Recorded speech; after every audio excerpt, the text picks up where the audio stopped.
والصلاة والسلام على عباده الذين اصطفى خصوصا على أفضلهم وخاتم النبيين محمد الأمين وعلى آله وصحبه أجمعين. أما بعد فأعوذ بالله من الشيطان الرجيم. بسم الله الرحمن الرحيم. قل أعوذ برب الفلق من شر ما خلق ومن شر غاسق إذا وقب ومن شر النفاثات في العقد ومن شر حاسد إذا حسد. بسم الله الرحمن الرحيم. قل أعوذ برب الناس ملك الناس إله الناس من شر الوسواس الخناس الذي يوسوس في صدور الناس من الجنة والناس. صدق الله العظيم. رب اشرح لي صدري ويسر لي أمري واحلل عقدة من لساني يفقهوا قولي. اللهم ربنا ألهمنا رشدنا وأعذنا من شرور أنفسنا. اللهم أرنا الحق حقا وارزقنا اتباعه وأرنا الباطل باطلا وارزقنا اجتنابه. اللهم ارحمنا بالقرآن العظيم واجعله لنا إماما ونورا وهدى ورحمة. اللهم ذكرنا منه ما نسينا وعلمنا منه ما جهلنا وارزقنا تلاوته آناء الليل وآناء النهار واجعله لنا حجة يا رب العالمین آمین. اللہ تعالیٰ کا بڑا فضل و کرم ہے اور اس کا لاکھ لاکھ احسان ہے کہ ہمارا یہ سلسلے وار درس آج پایہ تکمیل کو پہنچ رہا ہے. اس تقریب کے ہدیے کے طور پر جو کتاب سے آپ کو دیا گیا ہے اس میں اس مسلسل درس کی مختصر سی تاریخ بھی درج ہے. اگرچہ سلسلے وار درس کا آغاز تو مسجد خضرا سمن آباد سے ہو گیا تھا جون 1968 میں. اس اعتبار سے تو کہا جا سکتا ہے کہ 23 برس ہو گئے اور 23 برس میں اس سلسلے وار درس کی تکمیل ہوئی. لیکن اس میں چونکہ کچھ ڈپلیکیشن ہوئی، سن 74 میں ہمارا وہ درس مسجد خضرا سمن آباد سے مسجد شہداء مال روڈ پر منتقل ہوا. تو وہاں پر بھی میں نے جہاں اس منتخب نصاب کا بھی دوبارہ درس کیا جو مطالعہ قرآن حکیم اور دعوت ربیع القرآن کی تحریک کے لیے بمنزلہ اساس ہے، اور پھر سلسلے وار درس کا آغاز بھی ابتدا سے دوبارہ کیا. اس پہلو سے یہ 17.5 برس کی داستان ہے، اس لیے کہ یہ سلسلہ درس جو اب تکمیل کو پہنچ رہا ہے یہ وہ ہے کہ جو سن 74 میں مسجد شہداء مال روڈ سے شروع ہوا تھا. قرآن حکیم کی صورتوں کا آخری جوڑا جس میں جوڑے ہونے کی نسبت بہت ہی نمایاں ہے اور جن کے لیے ایک نام ہے المعوذتان، ان میں سے ایک صورت کا ہم مطالعہ پچھلے ہفتے کر چکے ہیں. لیکن میں نے اس وقت تلاوت ان دونوں صورتوں کی ہے اس لیے کہ جو حضرات گزشتہ ہفتے درس میں موجود نہیں تھے، ایک تو یہ کہ ان کے سامنے ان معوذتان کی جو دونوں کی مشترک خصوصیات ہیں جو میں بیان کر چکا ہوں اور کچھ تمہیدی باتیں کہ جو میں عرض کر چکا ہوں گزشتہ درس کے ضمن میں، ان کا بھی اجمالی اعادہ کر دیا جائے تاکہ وہ حضرات جو گزشتہ درس میں شریک نہیں تھے ان کے علم میں بھی وہ چند بنیادی اور تمہیدی باتیں آ جائیں.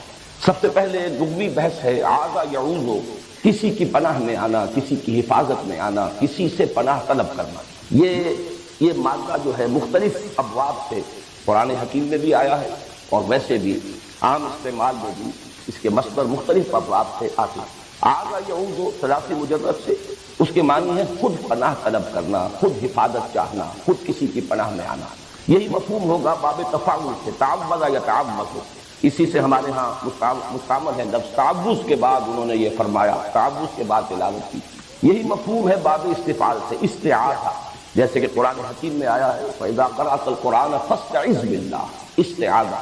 اس کا مفہوم بھی ہوگا کسی کی پناہ میں آنا، کسی کی پناہ طلب کرنا خود اپنے. لیکن باب افعال سے اور باب تفعیل سے اس کا متعدی مفہوم بنتا ہے. اعاذ یعیذ، کسی اور کے لیے پناہ طلب کرنا یا کسی کو کسی کی پناہ میں دینا.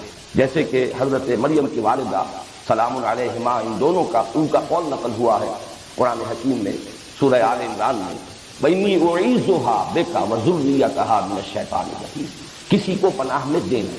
اسی سے باب تفعیل میں تعویذ کا لفظ بنا ہے جو ہمارے ہاں عام بول چال میں استعمال ہے. تعویذ کے معنی بھی ہوں گے کسی کی پناہ میں دینا یا کسی اور کے لیے پناہ طلب کرنا. اسی سے یہ اس میں فاعل ہے المعوذتان، دو پناہ طلب کرنے والی صورتیں یا دو وہ صورتیں جو کسی کو کسی کی پناہ میں دیتی ہیں، انسانوں کو اللہ کی پناہ میں دینے والی. جیسے کہ میں نے عرض کیا یہ قرآن حکیم میں جو صورتوں کے مابین نسبت زوجیت ہے، جوڑے جوڑوں کی شکل میں ہے، اکثر و بیشتر صورتیں قرآن حکیم کی.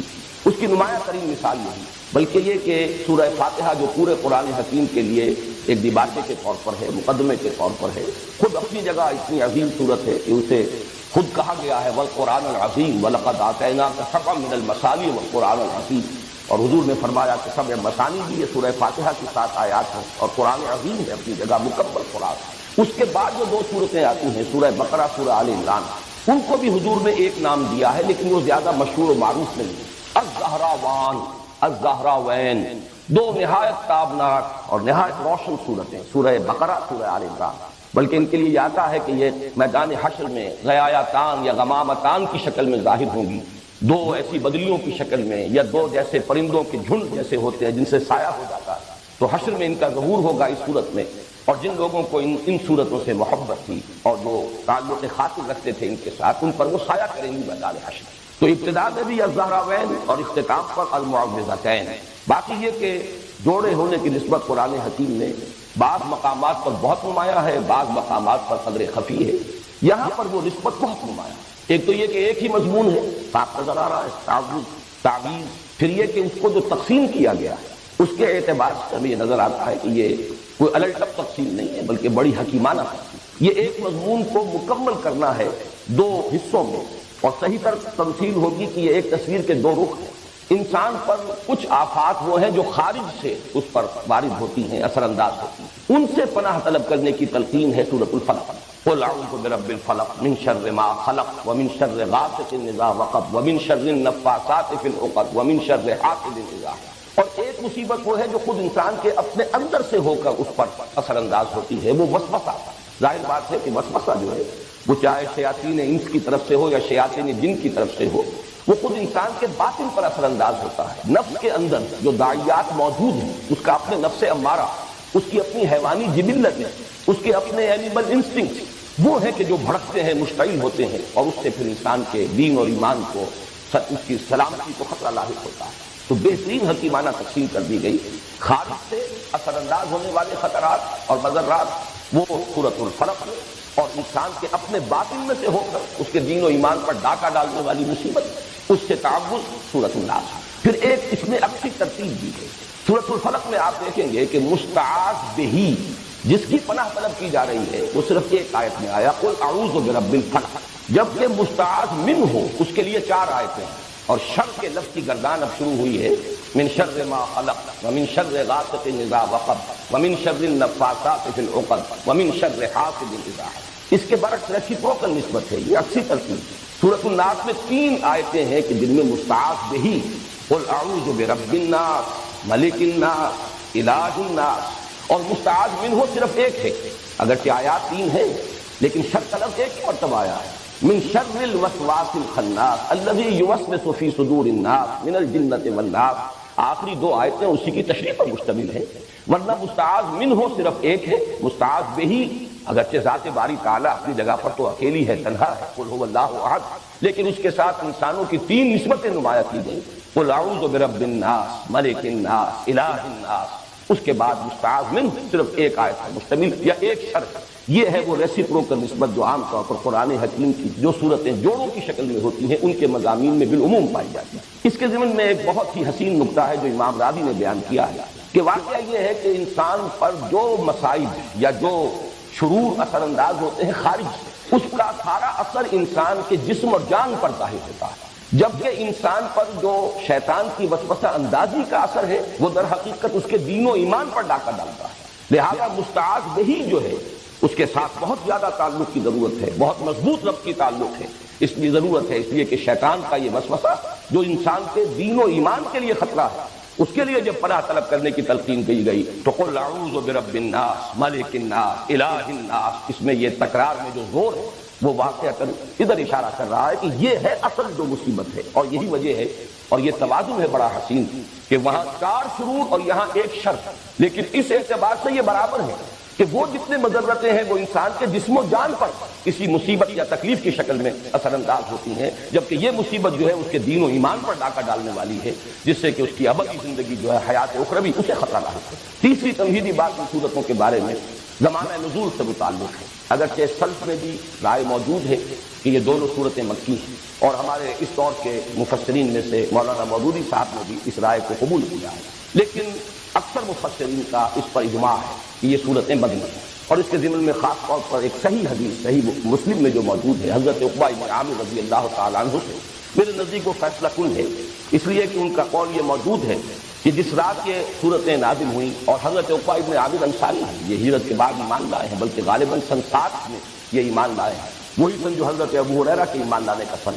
تو جس رات کی آیات صورتیں نازل ہوئی ہیں اور ایک ہی شب میں نازل ہوئی ہیں، بیک وقت نازل ہوئی، اور یہ بات بھی خاص طور پر جوڑے ہونے کے اعتبار سے قابل غور ہے، قابل توجہ ہے کہ بیک وقت نازل ہوئی لیکن جوڑے کی شکل میں نازل ہوئی، ان کو ایک جوڑے کی صورت دے کر نازل کیا گیا، حالانکہ اس پورے مضمون کو کسی ایک صورت میں بھی جمع کیا جا سکتا ہے۔ تو صبح کے وقت حضور نے فرمایا حضرت عقبہ بن عامر سے رضی اللہ تعالیٰ عنہ کہ کیا تم نے دیکھا آج جو مجھ پر آیات نازل ہوئی ہیں، الفاظ میں حضور کے الم تری آیات انزلت اللیلۃ لم یری مثلہن، ویسی آیات اس سے پہلے کبھی نہیں دیکھی گئی، اور حضور کا یہ معمول بھی ہمارے علم میں ہے کہ آپ اس سے پہلے مختلف آپ سے دعائیں منقول ہیں تعوذ کی، مختلف الفاظ میں آپ اللہ تعالیٰ کی پناہ طلب کیا کرتے تھے مختلف آفات سے، لیکن جب یہ صورتیں نازل ہو گئیں تو پھر آپ نے اپنی بقیہ تمام دعاؤں کو ترک کر کے صرف انہی دونوں صورتوں کو معمول بہی بنا لیا، انہی کے ذریعے سے تعوذ، اس لیے کہ اب یہ جامع ترین کلمات ہے، لم یری مثلہن، ان جیسی تو آیات دیکھی ہی نہیں گئی۔ پھر یہ کہ ثانوی طور پر اس چیز کو تقویت پہنچاتی ہے یہ بات کی کہ حضور صلی اللہ علیہ وسلم پر جو جادو کیا گیا اجمالاً اس کی روایات صحیحین میں موجود ہیں، بخاری اور مسلم دونوں، اگرچہ تفصیلات اس کی ان روایات میں ہیں کہ جو دوسری کتابوں میں ہیں، جو درجہ دوم کی کتابیں ہیں شاہ ولی اللہ دہلوی رحمۃ اللہ علیہ کی تقسیم کے مطابق، لیکن اصولاً یہ بات طے ہے کہ حضور پر لبید بن عاصم نے جادو کیا، اور اس جادو کے کچھ اثرات بھی عارضی طور پر آپ پر ظاہر ہوئے، اور ان صورتوں کی نزول کا یہ بھی ذکر آتا ہے کہ در حقیقت اسی جادو کے اثرات کو زائل کرنے کے لیے اللہ تعالیٰ کی طرف سے یہ دو صورتیں ہیں جو حضور کو تلقین فرمائی گئی، اس سے بھی اس چیز کو تقویت حاصل ہوتی ہے کہ یہ صورتیں مدنی ہیں۔ اب آئیے ہم سورۃ الناس کا مطالعہ شروع کرتے ہیں۔ معوذتین کے بارے میں ایک بات اور نوٹ کر لیجیے، اور یہ میں نے سورہ اخلاص کے درس کے ضمن میں عرض کی تھی کہ ان دونوں کا تعلق ایک جوڑے کی شکل میں یہ دونوں صورتیں ہیں، قل اعوذ برب الفلق قل اعوذ برب الناس، اور دونوں کا ایک بڑا معنوی اور گہرا ربط ہے سورہ اخلاص کے ساتھ، اور سورہ اخلاص کے ساتھ یہ جڑی ہوئی ہیں لفظ الصمد کے حوالے سے، قل هو اللہ احد اللہ الصمد، اور صمد کے لفظ کے اگرچہ بہت سے معنی بیان ہوئے ہیں، مختلف تعبیرات کی گئی ہیں، لیکن جس چیز پر کہ تقریباً اجماع ہے، صمد وہ ہستی ہے جس کی طرف رجوع کیا جائے پناہ کے لیے، مدد کے لیے، جس کی پناہ حاصل کی جائے، جس کی پشت پناہی چاہی جائے، جیسے کہ وہ چٹان کہ اگر جنگ ہو رہی ہو، کہیں مقابلہ ہو، تو جس لشکر کے پیچھے چٹان ہے وہ گویا کہ محفوظ ہے اس کا عقب جو ہے، اور اس اعتبار سے ہمیشہ وہ چٹان کو اپنے پیچھے رکھ کر یا کوئی پہاڑ کے دامن میں آ کر، تاکہ ایک طرف سے خطرہ ہو صرف سامنے سے، پیچھے سے کوئی خطرہ لاحق نہ ہو، اس چٹان کو بھی صمد کہا جاتا ہے۔ بڑے بڑے سردار جو ہوتے تھے انہیں صمد کہا، اور یہ لفظ وہ ہے جو قرآن حکیم میں صرف ایک مرتبہ آیا ہے، قل هو اللہ احد اللہ الصمد۔ تو یہ جو اللہ تعالیٰ کی ذات کی شان ہے کہ اسی کی پناہ طلب کی جا سکتی، تمام آفات سماویہ ہوں، ارضیہ ہوں، خارجی ہوں، باطنی ہوں، نفسانی ہوں، یا یہ کہ مادی ہوں، ان سب سے جس ہستی کی پناہ طلب کی جانی چاہیے یا کی جا سکتی ہے، یا جو ہستی کے پناہ دے سکتی ہے، وہ صرف ایک ہے اور وہ اللہ، قل هو اللہ احد اللہ الصمد۔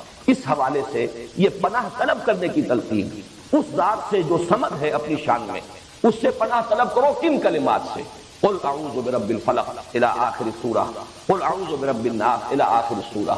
تو گویا کہ یہ دونوں صورتیں آپس میں جوڑے ہونے کی حیثیت رکھتی ہیں، اور پھر دونوں کی دونوں منسلک ہیں سورہ اخلاص سے، اور اس کے خاص طور پر لفظ الصمد۔ یہی وجہ ہے کہ حضور صلی اللہ علیہ وسلم کا جو معمول ہمیں معلوم ہوتا ہے مختلف روایات سے، اور یہ بھی صحیحین کی روایات میں ہے کہ آپ رات کو سونے سے قبل اپنی دونوں ہتھیلیوں کو جوڑ لیتے تھے، اور ان پر یہ 3 صورتیں آپ تلاوت کر کے پھونکتے، سورہ اخلاص اور معوذتین، اور پھر اپنے دونوں ہاتھوں کو جسم پر پھیر لیتے تھے جہاں جہاں تک بھی وہ ہاتھ پہنچے۔ اور یہ آپ کا ایسا مستقل معمول تھا کہ نبی اکرم صلی اللہ علیہ وسلم جب بیمار ہوئے مرض وفات میں، اور جب آپ کی نقاہت بہت بڑھ گئی، پھر یہی عمل حضرت عائشہ کرتی رہی رضی اللہ تعالیٰ، حضور کے ہاتھ اپنے ہاتھ میں لے کر اور اس پر وہ پڑھ کر پھونکا، اور پھر حضور کے ہاتھوں کو اپنے ہاتھوں کے ذریعے سے ہاتھ پکڑ کر حضور کا، اور وہ آپ کے پورے جسم پر جیسے آپ کا معمول تھا آپ پھینکتی تھی۔ اس میں یہ تینوں صورتیں حضور نے جمع کی، اور بعض روایات میں لفظ بھی آتا ہے معوذات، یہ تینوں مل کر بھی در حقیقت ایک مضمون کی چونکہ تکمیل کر رہی ہیں۔ تو میں نے ایک لفظ جو ہے جو حضرات مستقلاً میرے اس درس میں شریک رہے انہیں معلوم ہے کہ 6 سوروں کی میں نے ایک اصطلاح ہے اس کو عام کیا ہے کہ قرآن حکیم میں بعض جگہوں پر ایسا ہے کہ دو صورتوں جوڑوں کی شکل میں ہے اور پھر ایک صورت ان کے ساتھ منسلک ہے، وہ ایک ضمیمے کے طور پر ہے یا یہ کہ اس سے پہلے وہ آئی ہے اور وہ پریزائڈنگ پوزیشن میں ہے اور جوڑا اس کے ساتھ منسلک ہے۔ اور اس طریقے سے متعدد مقامات پر قرآن حکیم میں یہ سہ سورے یعنی تین صورتوں کے سب گروپ وجود میں آئے۔ یہی معاملہ اس سے پہلے سہ سورے کا ہے، قل یا ایھا الکافرون منفرد مزاج کی صورت ہے، اور اس کے ساتھ منسلک ہے سورۃ النصر اور سورۃ اللہب۔ یہ دونوں در حقیقت اس پیشن گوئی پر مشتمل ہیں کہ فتح آ کر رہے گی، محمد کا مشن کامل ہو کر رہے گا صلی اللہ علیہ وسلم، کفر کی قوت ٹوٹ کر رہے گی، اور اس کا سب سے بڑا نمایاں چونکہ وہاں فرد ابو لہب تھا، اس کے ہاتھ ٹوٹ کر رہیں گے، وہ تباہ و برباد ہو کر رہے گا۔ یہ دونوں صورتیں در حقیقت ایک ہی مضمون کے دو پہلوؤں کو بیان کر رہی ہیں۔ مدد آئے گی اور مشن کی تکمیل ہوگی، اور وہ وقت آئے گا کہ لوگ جوک در جوک اور فوج در فوج اللہ کے دین میں داخل ہوں گے۔ اسی مضمون کا گویا کہ عکس ہے، کفر کی طاقت ٹوٹ کر رہے گی، ابو لہب کے ہاتھ جو ہے برباد ہو کر رہیں گے۔ یہ دونوں صورتیں جڑی ہوئی ہیں کس سے؟ جس میں اعلان برات کیا گیا، قل یا ایھا الکافرون لا اعبد ما تعبدون ولا انتم عابدون ما اعبد ولا انا عابد ما عبدتم ولا انتم عابدون ما اعبد لکم دینکم ولی دین۔ تو اس طرح پر قرآن حکیم کی یہ آخری 6 صورتیں دو سہ سوروں کی شکل میں، سورہ کافرون اور ان کے ساتھ جوڑا سورۃ النصر سورۃ اللہب، سورہ اخلاص اور اس کے ساتھ جوڑا معوذتین۔ اور اسی سے بات سمجھ میں آئے گی کہ ان دونوں سہ سوروں کے جو ابتدائی صورتیں ہیں جو پریزائڈنگ پوزیشن میں ہیں دونوں سہ سوروں میں، ان کے درمیان بڑا گہرا ربط ہے۔ میں نے مثال بھی دی تھی، آج بھی عرض کر رہا ہوں کہ اگر 2 ٹرائنگلز آپ بنائیں اپنے سامنے ہی کاغذ پر، جن میں سے ایک کے اوپر سورہ کافرون اور نیچے کے دونوں زاویے جہاں ہیں وہاں سورۃ النصر اور سورۃ اللہب، اور دوسری ٹرائنگل کے اوپر سورہ اخلاص اور نیچے سورہ فلق اور سورۃ الناس، اب آپ دیکھیں گے کہ یہ دونوں جو ٹاپ پر ہیں سورہ کافرون اور سورہ اخلاص، یہ ایک دوسرے کے قریب آ جائیں گے، ان کا براہ راست ایک ربط و تعلق ہوگا۔ اور یہی ربط و تعلق ہمارے سامنے آتا ہے حضور کے معمولات میں۔ فجر کی 2 سنتوں میں سورہ کافرون اور سورہ اخلاص، یہ آپ کا ایک مستقل معاملہ۔ اسی طریقے سے طواف کی 2 رکعتیں، پہلی رکعت میں سورہ کافرون، دوسری میں سورۃ اخلاص، معلوم ہوا کہ ان دونوں میں بڑا گہرا ربط۔ پھر یہ کہ سورہ اخلاص کو جہاں کہا گیا ثلث قرآن کہ یہ 1/3 قرآن کے مساوی ہے، وہاں سورہ کافرون کو فرمایا گیا ربع قرآن، یہ بھی 1/4 قرآن کے مساوی ہے۔ تو ان دونوں صورتوں کی عظمت اور ان کا جو باہمی قرب اور مناسبت ہے وہ ان 6 سوروں کی ترتیب کو اگر سامنے رکھا جائے تو بہت نمایاں ہے۔ اب آئیے، قل اعوذ برب الناس ملک الناس الہ الناس، یہ ہے مستعاذ بہ، جس کے ذریعے سے استعاذہ کیا جا رہا ہے، جس کی پناہ طلب کی جا رہی ہے یا جس کی پناہ طلب کرنے کی تلقین کی جا رہی ہے۔ قل کے لفظ کو شامل کیجئے، کہو میں پناہ میں آتا ہوں، میں پناہ طلب کرتا ہوں لوگوں کے رب، لوگوں کے بادشاہ کی، لوگوں کے الہ اور معبود کی۔ یہ جو 3 الفاظ آئے ہیں اور ہم ان تینوں آیات پر ایک ہی وحدت کی حیثیت سے غور کریں گے، اس لیے کہ یہ مستعاذ بہ ہے، جس کی پناہ طلب کی جا رہی ہے، جس کی حفاظت چاہی جا رہی ہے۔ ان میں سب سے پہلے جیسا کہ میں نے اپنے آخری درس میں عرض بھی کیا تھا، سورہ اخلاص کا جب ہم مطالعہ کر رہے تھے کہ اگرچہ اس سے پہلے درس کے دوران لفظ اللہ جو ہے، اللہ کا یہ نام بے شمار مرتبہ آیا ہے، لیکن شروع میں اس کی وضاحت کی تھی، اللہ کی لغوی بحث، اس کا مادہ کیا ہے، اس کے مفاہیم کیا ہے، یا پھر میں نے سورہ اخلاص میں آ کر ان باتوں کو دہرایا ہے۔ اور میں نے عرض کیا تھا کہ لفظ رب کا جہاں تک تعلق ہے اس پر انشاءاللہ گفتگو ہوگی سورۃ الناس، حالانکہ یہ لفظ سورۃ الفلق میں بھی آ چکا ہے، قل اعوذ برب الفلق قل اعوذ برب الناس۔ آج میں چاہتا ہوں کہ اس لفظ کی بھی لغوی بحث، اور اس میں ایک اشکال ہے، وہ اشکال ہے کہ جس میں میں بھی بہت عرصے تک مبتلا رہا، اس لیے کہ عام طور پر اس لفظ کا ترجمہ کیا جاتا ہے پالن ہار، پروردگار، پرورش کرنے والا، درجہ بدرجہ ترقی دینے والا۔ حالانکہ یہ لفظ جب آتا ہے قرآن مجید میں، جیسے کہ سورہ بنی اسرائیل میں آیا ہے وَقُلْ رَبِّ ارْحَمْهُمَا كَمَا رَبَّيَانِي صَغِيرًا، اب یہ ربیانی یہ تربیت سے بنا ہے، باب تفعیل ہے، تربیہ۔ اب یہ کہ یہ مادہ را با با سے ہے یا را با وا سے ہے، اس میں بڑی بحث اور بڑا اشکال مجھے بھی رہا، اس لیے کہ در حقیقت را با وا رب، اس کا اصل مفہوم جو سمجھ میں آتا ہے وہ ہے مالک ہونا، رب الدار، گھر کا مالک، رب المال، مال والا، جس کی انویسٹمنٹ ہے، مضاربت اگر ہے، ایک شخص جو ہے اس نے انویسٹ کیا ہے وہ رب المال ہے، اور دوسرا شخص جو ہے وہ مضارب ہے، وہ کام کر رہا ہے، محنت کر رہا ہے۔ تو رب کا لفظ جہاں بھی آتا ہے در حقیقت اپنے اصل مفہوم میں اس کا مفہوم جو ہے لغوی، مجھے جو اشکال لاحق رہا وہ یہی تھا کہ وہ تو اس کے استعمالات کا اگر ہم جائزہ لیں تو وہ تو مالک ہونے کے مفہوم میں آتا ہے، رب المال، رب الدار، رب البیت، اس میں رب کا لفظ، اب جیسے خاص طور پر رب البیت، یہ جو خانہ کعبہ ہے اس کا رب، خانہ کعبہ کی تو کوئی تربیت نہیں، اس کی کوئی پرورش نہیں، اس کا کوئی پالنا پوسنا نہیں، وہاں تو در حقیقت رب کا مطلب مال، جیسے رب المال ہے اسی طرح رب الدار ہے، مال والا، گھر والا، مال کا مالک، رب کا مالک، وہ گھر کا مالک۔ لیکن یہ کہ یہ لفظ جو ہے، اب میں نے اس پر جب مزید غور کیا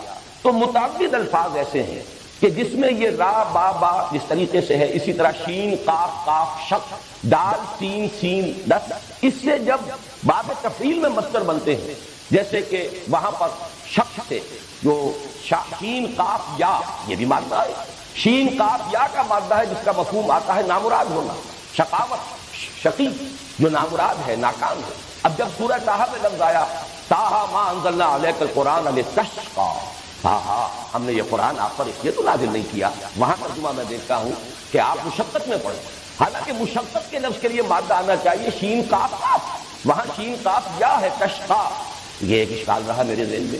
اسی طریقے سے دسا، دال سین سین اور دسا، یہ دو آیا ہے قد افلح من دساہا وقد خاب من، قد افلح من زکاہا وقد خاب من دساہا، یہاں پر بھی وہ اشکال ہے۔ تو یہ اشکال ہوا امام راضی کی جب تفسیر میں پڑھ رہا تھا سورۃ الشمس کی، تو انہوں نے بعض نحویین کا یہ قول نقل کیا کہ یہ مادے در حقیقت دال سین سین اور دال سین یا، یہ بہت ایک دوسرے کے برابر ہم مانی ہے، بلکہ ایک ہی لفظ کی بدلی ہوئی شکل ہے۔ یہی اصول اگر ہم اس کا اطلاق کریں را با با اور را با وا پر، تو اس کا مطلب یہ ہے کہ یہ دونوں الفاظ بہت قریب ہیں، ان کو علیحدہ مادے بھی کہا جا سکتا ہے اور ایک مادہ بھی قرار دیا جا سکتا ہے۔ چنانچہ میں نے جب تحقیق کی ہے تو عجیب صورت سامنے آئی کہ لغت کے ایک بہت بڑے امام اور خاص طور پر مفردات القرآن کے مصنف، اتنی عظیم کتاب لکھنے والے امام راغب اصفہانی، انہوں نے را با با کے مادے کے ساتھ اس میں رب کے ساتھ صرف ربا یربی کو ایک ہی کہا ہے کہ یہ ربا یربی تربیت، اور را با با یہ در حقیقت ایک ہی مادہ، یہ دو مادے علیحدہ ہی نہیں۔ جبکہ فؤاد عبد الباقی، اس نے جو کتاب لکھی ہے المعجم المفرس لالفاظ القرآن الحکیم، اس نے اس کو بالکل برعکس رب کے ساتھ صرف اربابن، ربیون، ربانیون، ربائب کے لفظ کو جمع کیا ہے، باقی اربا یربی، ربا یربی، ان سب کو وہ ایک علیحدہ جو مادہ ہے اس کے ساتھ لیتے ہیں۔ اس اعتبار سے ان میں جو قرب ہے، ان میں جو ترادف پیدا ہو گیا ہے، اور دو اتنے عظیم جو ہمارے مفکرین ہیں لغت کے ماہرین، ان میں بھی یہ اختلاف پیدا ہوا، تو اس کی بنا پر یہ سمجھیے کہ یہ رب کا مفہوم جو عام طور پر عام ہو گیا ہے، پالنے والا، پوسنے والا، یہ اس وجہ سے ہے کہ یہ را با وا اور را با با یہ دونوں بالکل ہم مانی اور ایک دوسرے کے قریب اور مترادف یہ مادے ہیں۔ اس لیے عام طور پر ترجمہ جب بھی رب کا کیا جائے گا تو پالن ہار، پروردگار، پالنے والا، پوسنے والا، بلکہ یہ کہ امام راغب اصفہانی نے تو کہا یہ ہے کہ را با با ہے ہی تربیہ، اور تربیہ کا مفہوم کیا ہے؟ کسی شے کو حالن فحالن ترقی دینا، درجہ بدرجہ ترقی دیتے ہوئے اس کے نقطۂ عروج تک، اس کے نقطۂ کمال تک پہنچا دینا، یہی لفظ رب کا اصل مفہوم۔ اس کے بعد آئیے دوسرا لفظ ملک، اس میں بھی نوٹ کیجئے ملکیت، مالکیت، اور اس سے آگے ملکیت، بادشاہت، یہ بھی مادہ تو ایک ہی ہے۔ یہی وجہ ہے کہ سورہ فاتحہ میں مالک یوم الدین بھی ہے اور ملک یوم الدین بھی اس کی قرات موجود ہے۔ مالک اور ملک میں کوئی فرق نہیں، اس لیے کہ ملکیت ہی سے سارا معاملہ ہے۔ جو شے میری ملکیت ہے اس کا مطلب یہ ہے کہ میں اس میں حق تصرف رکھتا، جو چاہوں اس کے ساتھ معاملہ کروں، اور یہی حق تصرف ایک اجتماعی سطح پر آ کر بادشاہت کا تصور جو ہے اس کو جنم دیتا ہے۔ بادشاہ جو ہے، جیسے کہ فرعون کا قول نقل ہوا قرآن حکیم میں، الیس لی ملک مصر، کیا مصر کی بادشاہی میرے لیے نہیں؟ وہذہ الانہار تجری من تحتی، اور یہ جو دریا ہیں یا جو نہریں بہ رہی ہیں وہ میرے نظم کے تحت، میرے کنٹرول میں۔ آج کی اصطلاح میں ہم کہہ سکتے ہیں کہ جس کو چاہوں موگا دوں، جس کو چاہوں نہ دوں، جس کے لیے چاہوں موگا جو ہے اس کے پانی کے لیے میں اس کے میں اضافہ کر دوں، اور جس کے لیے چاہوں اس کے اندر کمی کر دوں، یہ میرا اختیار ہے۔ تو در حقیقت ملکیت، مالکیت اور ملکیت یہ ایک ہی مادے کی مختلف شکلیں ہیں، اس لیے کہ جو شخص کسی شے کا مالک ہو، جو ہستی، وہی در حقیقت اس کی بادشاہ ہے، اس کو اس کے اندر اختیار حاصل ہے تصرف کا کہ جس طرح چاہے تصرف کرے۔ کیا یہاں کچھ گلیوں کا انتظام نہیں کیا؟ لوگ کھڑے ہیں، مجھے تو آپ حضرات آگے آ جائیے، چاہے یہاں بیٹھ جائے جب تک دریا نہیں آ رہی، لیکن کھڑے رہنا تو درست نہیں۔ تیسرا لفظ جو ہے الہ، اس پر جیسا کہ میں نے عرض کیا ہے، میں سورہ اخلاص کے درس کے ضمن میں تفصیلاً عرض کر چکا ہوں۔ اب میں چاہتا ہوں کہ ان تینوں الفاظ کے حوالے سے حکمت قرآنی کا جو ایک بہت بڑا خزانہ ہے اور قیمتی موتی ہے، اس کی طرف ہم توجہ کریں۔ ان تینوں الفاظ میں جو نسبت ہے رب اور ربوبیت، ملک اور ملکیت، اور پھر اس کے ساتھ الہ، اگر اس کا آپ جائزہ لیں گے تو انسان کے ذہنی ارتقاء کے یہ تین منزلیں ہیں کہ جن کی نشاندہی ان 3 الفاظ کے ذریعے سے ہوتی ہے۔ بچپن میں جبکہ ابھی انسان کو، بچے کو کسی اور شے کا احساس نہیں سوائے اس کے کہ اس کی احتیاجات، بھوک لگتی ہے، اس کی کوئی اور ضرورت ہے جو پوری ہونی چاہیے، یا اس سے آگے بڑھ کر کچھ حفاظت ہے جو اسے درکار ہے، مطلوب ہے، اور اس کا یہ تصور اس سے آگے دنیا سے اسے کوئی سروکار نہیں ہے، اس کی ساری بحث اسی سے ہے، بھوک لگی ہے، دودھ ملنا چاہیے، اور جو بھی اس کا ساز و سامان فراہم کر دے وہی اس کا منعم ہے، وہی محسن ہے۔ لہذا یہ ربوبیت کا سارا تصور بچپن میں جو والدین کی ذات کے ساتھ منسلک ہے، والدین کے ساتھ اس کا بچے کا ذہنی رشتہ ہوتا ہے، اس لیے کہ اسے اس سے زیادہ اس دنیا سے ابھی کوئی اور سروکار ہے، اسے تو اپنی احتیاج، اپنی ضروریات، جو بھی زندگی کے بنیادی لوازمات ہیں، بس اس کے اپنے اندر سے ایک تقاضا ابھرتا ہے، اور جو بھی اس تقاضے کو پورا کر دے وہ اس کا منعم ہے، وہی اس کا محسن ہے، اور وہ کہا جا سکتا ہے لفظی اعتبار سے وہ اس کا رب ہے۔ اس سے ذرا آگے انسانی شعور ترقی کرتا ہے، آپ خود جائزہ لیں گے اور اپنے ماضی میں جھانکیں گے تو نظر آئے گا کہ پھر ایک ملکیت کا تصور پیدا ہوتا ہے۔ ذرا سا بچہ بڑا ہو جائے، یہ میرا کھلونا ہے، یا میرا کھلونا ہے، کسی اور کو ہاتھ لگانے کا حق حاصل نہیں ہے، میں دوں تو ٹھیک ہے، مجھے اختیار ہے کہ میں دوں، اس کھلونے سے کسی اور کو کھیلنے کی اجازت دوں تو صحیح ہے، لیکن میری مرضی کے بغیر کوئی اس کھلونے کو ہاتھ نہیں لگا سکتا۔ یہاں سے اب وہ ملکیت اس سے آگے بڑھے گی تو وہ گھر کی ملکیت بھی ہے، اور بھی جو بھی انسان کے اندر، اور ملکیت کے ساتھ اس کے اندر تصرف کا اختیار مطلق، جو میں چاہوں میں اس کے ساتھ کر سکتا ہوں، جس کو چاہوں دوں اور جس کو چاہوں روک دوں کہ وہ اس سے نہ کھیلے۔ لیکن واقعہ یہ ہے کہ جب انسان کا شعور پختہ ہوتا ہے، نفسیاتی پختگی، میں اس کو وہ جسمانی پختگی اور جسمانی بلوغت سے علیحدہ کر کے کہہ رہا ہوں، جسمانی بلوغت تو ہو جاتی ہے انسان کی 14-15 سال پر، لیکن نفسیاتی بلوغت اب اس کے اندر ایک اور تقاضا ابھرتا ہے، اور وہ تقاضا یہ ہے کوئی محبوب ہو، کوئی مطلوب ہو، کوئی مقصود ہو، کوئی نسب العین ہو، کوئی آدرش ہو، کسی شے کے لیے جیوں، کسی شے کے لیے مروں، زندگی محض زندہ رہنے کے لیے نہیں، زندگی برائے زندگی نہیں، بلکہ زندگی کسی نسب العین کے لیے ہو، زندگی کسی مقصود کے لیے ہو، مطلوب کے لیے ہو۔ یہ ہے در حقیقت انسان کی فطرت کی پیاس، جبکہ انسان کا شعور اور اس کی اپنے اندر کی نفسیاتی کیفیت جب بلوغ کو پہنچتی ہے تو ایک محبوب، یا اسی کے لیے ایک لفظ اور استعمال کیجئے، ایک زمانے میں ایک عربی نظم پڑھی تھی بڑی پیاری، اب تک اس کا نقش ہے، اور وہ یہ کہ فتش لقلب کان رفیق، اپنے لیے کوئی ساتھی تلاش کرو۔ انسان کے اندر ایک جذبہ ابھرتا ہے، اگرچہ یہ کہ جیسے کہ حضور صلی اللہ علیہ وسلم کا بھی جو آخری الفاظ آپ کی زبان مبارک سے ادا ہوئے ہیں آپ کے انتقال سے کے عین وقت، ان میں بھی یہی لفظ آیا ہے، اللہم فی الرفیق الاعلی، رفیق اعلی، بس اب اسی کی طرف مراجعت ہے، اب تو پروردگار تیرا ہی قرب درکار ہے، بس وہی، اب یعنی گویا کہ دنیا سے، جیسے کہ روایات میں آتا ہے کہ حضور نے فرمایا تھا کہ انبیاء کو ایک اختیار دیا جاتا ہے، جب موت کا وقت آتا ہے ان کا اس دنیا سے نقل مکانی کا، تو وہ انہیں ایک اختیار دیا جاتا ہے، چاہے تو ابھی اور رہیں اور چاہے تو آپ براجت اختیار کریں، آپ کا مشن مکمل ہوا، آپ کی بات جس حد تک مطلوب تھی ہو چکی، اب آپ چاہیں تو رہیے مزید اور چاہیں تو واپس تشریف لے آئیے۔